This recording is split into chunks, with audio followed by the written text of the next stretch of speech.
Today, 3 small islands bear mute testimony to the events of one week in June of 1942. Midway was the magnet that drew 2 navies into battle that defined the war in the Pacific. The Japanese Navy had dominated action in the Pacific, beginning with their attack on Pearl Harbor and subsequent advances. Our forces counterattacked with the Halsey Doolittle raid on the Japanese homeland. Admiral Yamamoto felt he had to draw the American aircraft carriers into the decisive battle. His choice for a battleground was the American base at Midway Atoll. The Japanese fleet would outnumber the ships of the American fleet at Midway, but the U.S. possessed one strategic asset. Cryptographers at Pearl Harbor, under the command of Joe Rochefort, had broken enough of the Japanese naval code to discern that Midway was the Japanese objective. Commander-in-Chief of the Pacific Fleet, Admiral Chester Nimitz, decided to risk his carriers based on the knowledge of the enemy's intent and ambush the attacking Japanese. As the sky brightened on the morning of 4 June 1942, Japanese aircraft were sighted by a patrolling PBY and soon confirmed by radar. The message: many planes heading Midway. In response, B-17s, B-26s, and Grumman Avengers took off from the runways of Eastern Island and headed towards the Japanese carrier force. 200 miles to the northeast, the U.S. carrier force waited.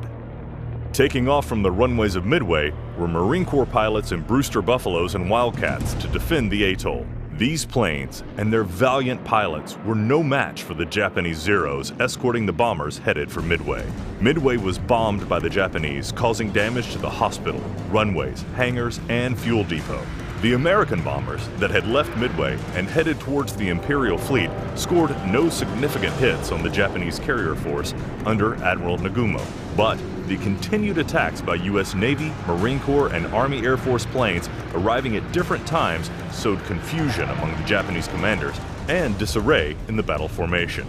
Rear Admiral Frank Fletcher and Admiral Raymond Spruance launched their air groups. The fighters, dive bombers, and torpedo planes from the American carriers flew towards the enemy, while one U.S. submarine found the Japanese fleet and engaged.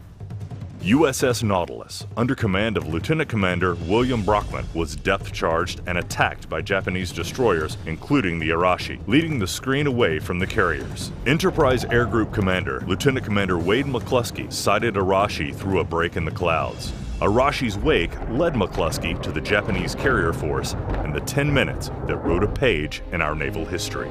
Dive bombers from Yorktown and Enterprise arrived simultaneously over the enemy carriers. Just after 10 a.m., U.S. planes released their bombs. By 10:10, 3 Japanese carriers were burning and out of action: Akagi, Soryu, and Kaga.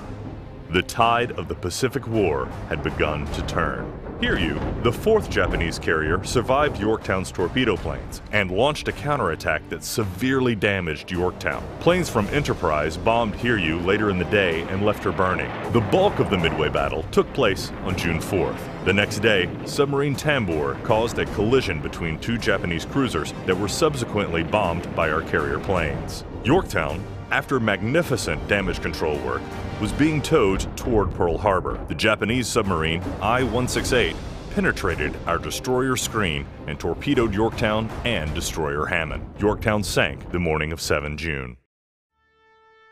Midway was one of the most decisive actions in the war in the Pacific. Inspired leadership led the way for the fleet and all the sailors, Marines, and Army airmen who contributed to our victory.